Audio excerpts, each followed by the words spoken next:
lobby in the United States. So what can be done to weaken this influence of the Israeli lobby in the United States? Well, first of all, Obama doesn't have to do anything.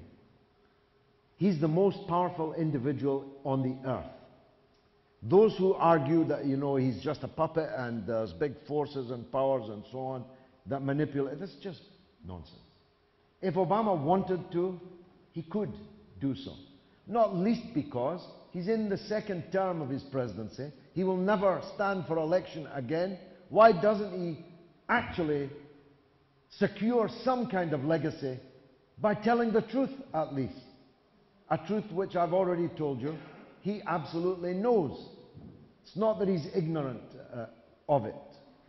But there is, of course, an Israel lobby. And here we need to again make some important points. First of all, the vast majority of the people in the Israel lobby in the United States are not Jews. You do not have to be a Jew to be a Zionist. And many Jews are not Zionists. And you've seen the rabbis on our demonstrations. And there are many secular. And there are many secular and progressive and leftist Jews around the world, maybe in this room, all over the movement. The vast majority of the people in the Israel lobby in the United States are fanatic Christians. Fanatic Christian Zionists. And there's 60 or 70 million of those. And that's where their power arises. Because if you've got tens of millions of votes that you can mobilize, if you can raise tens, hundreds of millions of dollars for political campaigns, then you're a powerful operation. But of course, however many there are many more who are not. However much money they've got, if the rest of us put our mind to it, we could do better. Let's take Britain. Let's assume that 50% of the Jews in Britain are Zionist supporters of Israel. It'll be more than that, but let's assume it. 50% of the Jews in Britain equals 100,000 people. There's only 200,000 Jews in the United Kingdom. There's 2 million Muslims in the United Kingdom. Most Jews are middle class. Only a few Jews are mega rich. But of the 2 million Muslims in Britain, there are some of the most wealthy people in the country. And when you talk about Muslim money in Britain, I was once asked by a son of Sheikh Zayed, how come the Israeli lobby is so much better than our lobby? I said, we don't have a lobby.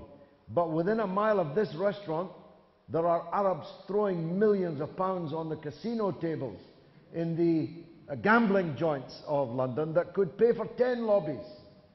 In other words, the point I'm making is we mustn't be fatalistic about this, that they have all the power, they have all the money, they control this, they control that.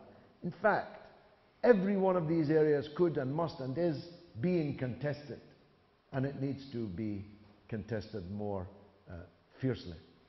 Because the politicians don't say what they must know to be true because they're scared. We've got to make them scared of not doing so. We've got to make them. That's why David Ward said what he said. Because we're breathing down his neck in Bradford East, and because there are a lot of Muslim voters there. I don't know what they'll think of him now that he's categorically apologized. I know what they'll think of that categoric apology. But we have to make all these politicians scared. They've got to know that if they don't stand up on this, they can forget about our votes. They can forget about our contribution. They can forget about trying to recruit us to their parties. And that's the spirit and the mentality that we must adopt, whatever differences there are between us.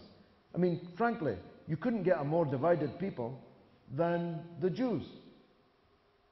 The Jewish political class hates each other with a vengeance that makes your eyes water. They punch each other in the parliament. They are extremely divided, but they're united on one thing, namely the interests of the State of Israel.